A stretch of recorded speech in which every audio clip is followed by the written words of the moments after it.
Cell phone thefts lead Senate to debate a new bill. And 2 colleges are merging. How are students reacting? District Wire News starts right now.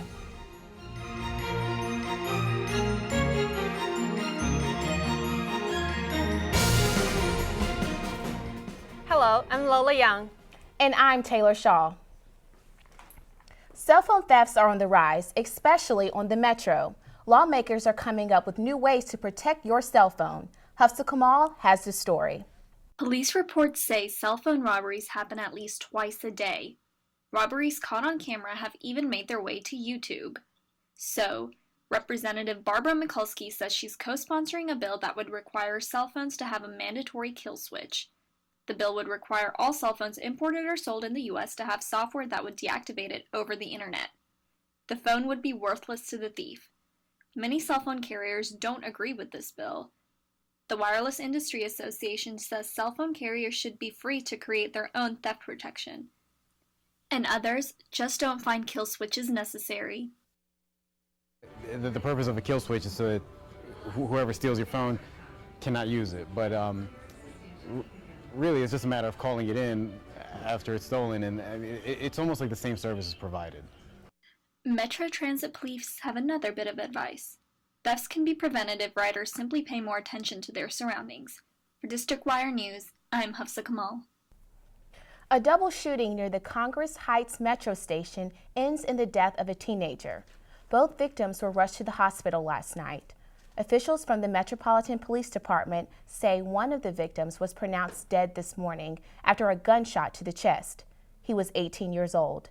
The other victim is still hospitalized. No suspect information has been released.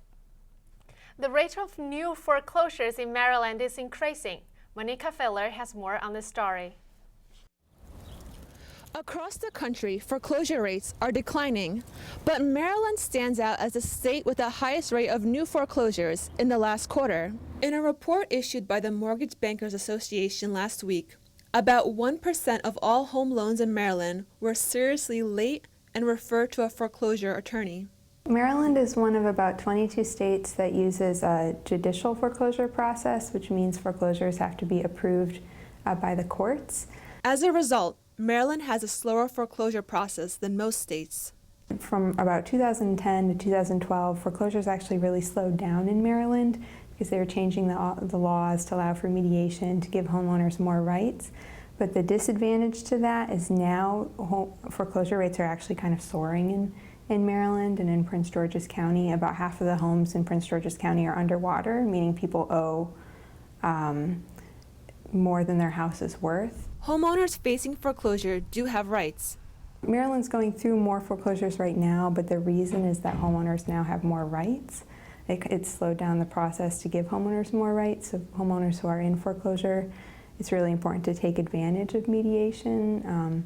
At the very least, they can slow things down in the process for themselves, and they might be able to come to a solution with the bank through going through mediation. While Maryland continues to feel the pain, the national rate of foreclosures is 2.86%, the lowest foreclosure rate seen since 2008. Monica Fidler, District Wire News.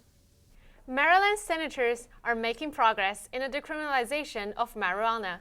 A bill filed by Senator Robert Zeskin removes criminal penalties and makes possession of up to 10 grams a civil offense. Under current law, a person possessing the same amount can face jail time and a $500 fine. Another bill filed by Senator Jamie Raskin would make marijuana possession legal for anyone over 21. The first Senate hearing will be held on Tuesday. DC firefighters are getting a union contract and a pay raise. Firefighters have been working without a contract since 2006. For the next 3 years, DC firefighters will get a 10% pay increase. Firefighters will receive back pay, including a 3% raise for 2012 and a 3.5% raise for 2013 and 14.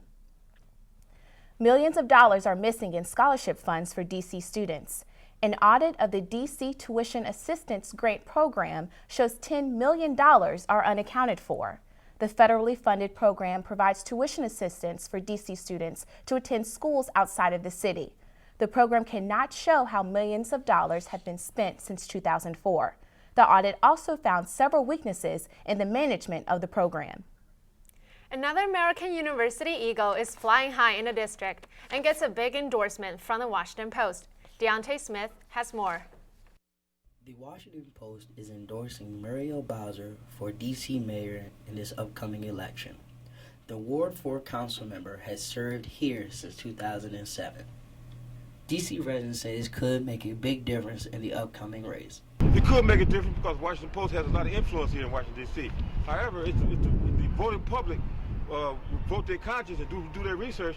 I don't think it should make that much of an influence. The Post said it might have endorsed incumbent Mayor Vincent Gray, except for the ongoing criminal investigation overshadowing his victory in 2010. I don't think Mayor Gray, personally, in my personal opinion, he shouldn't be reelected based upon the ongoing investigation that he has against him. The D.C. native received her master's from here, American University, in public policy. The Post went on to praise her hard work ethic and her innovative mind. American University students says this is a great thing for the school and for her as well. It's a really big deal. It means a lot for AU that an alumni would be endorsed by someone like such a large organization, and I think that in the long run it'll really benefit AU. Hopefully she can, when she is governor, she can give back to AU if possible. The American alum will have to wait until November 4th to see if the Washington Post endorsement really helped. This is Deontay Smith from District Wire News. Corcoran College of Art and Design is merging with George Washington University. Ray Daniel reports on how students are dealing with the new collaboration. Due to financial troubles, the Corcoran College of Art and Design will be merging with George Washington University. The surprise proposal was announced last week. GW stated they will collaborate and absorb the 124-year-old college, while the art gallery will take over the Corcoran Gallery of Arts collection.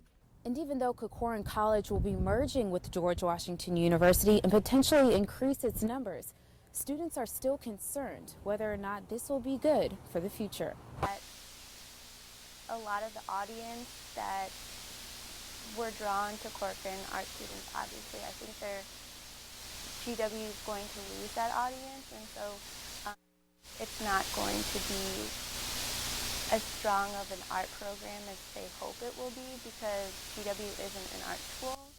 The National Art Gallery, GW, and Corcoran College have until April 7th to set details of the collaboration. For District Wire News, I'm Ray Daniel.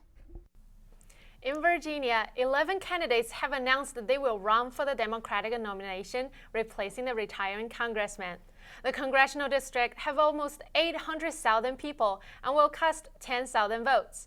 Analysis from University of Virginia says this means a successful candidate could have a few thousand votes. Experts expect that the intense competition may lead to some candidates drop out even before the filing deadline in late March. Coming up, the Supreme Court is hearing a case about the greenhouse gases today. And police are looking for Ukrainian president who fled his luxurious mansion this weekend.